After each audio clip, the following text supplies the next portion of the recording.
ekzistojnë disa tabu të popullit jonë, po kam dëshirë me i përmend të dyja. Po të lutna. Kirurgjia klasike, po flas për para shumë vitesh, kirurgji klasike nuk kuptohet gjithmonë me hapje.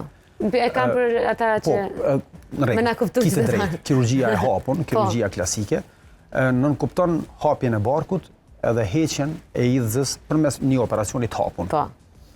Kjo manifestohet me një operacion nën brinj i cili duhet me qenë minimalisht 5-15 cm, po që detyrimisht detyron që muskujt e barkut, gjysmën e djathtë të muskujve të barkut me i prej, sepse duhet me depërtu deri te idhza, e idhza gjendet menjëherë nën bri të djathtë, domethënë dhe dhimbjet nën harkun brinjor të djathtë, që shkojnë ka luksin dhimbjet e idhzës karakteristike me ditë pacientët se qysh dhem dhe ku është idhza. Idhza është menjëherë nën harkun e djathtë brinjor, domethënë në pjesën e mesit prej gjoksit poshtë, pjesë vija e mesit, harku djathtë brinjor, menjëherë në bri.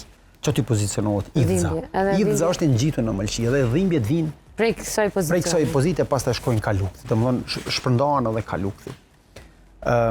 Qasja është e këtill, duhet me bëj një hapje të brive edhe me i prej muskujt e barkut.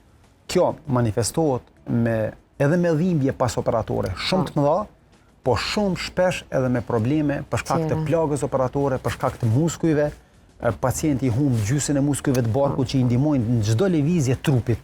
Muskujt e barkut kanë shumë rëndësi në lëvizjen e trungut tonë, lëvizjen e trupit tonë. Kështu që kur ata muskujt priten, ti pacientit ja pamundson me i kry gjysmën, jo pamundson, jo paralizon, se ne i kpusim ato, ne ato i prejmë.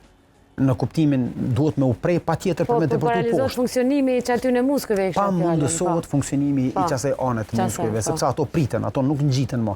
Edhe në qoftë se ngjiten me një material fibrotik që trupi e zaventson, por nuk ka funksion elastik si muskuli të kurjes edhe lëshimit.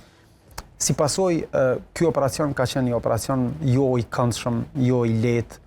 Pacienti duhet me nejt, operacioni zgjat mesatarisht 1 orë e gjys.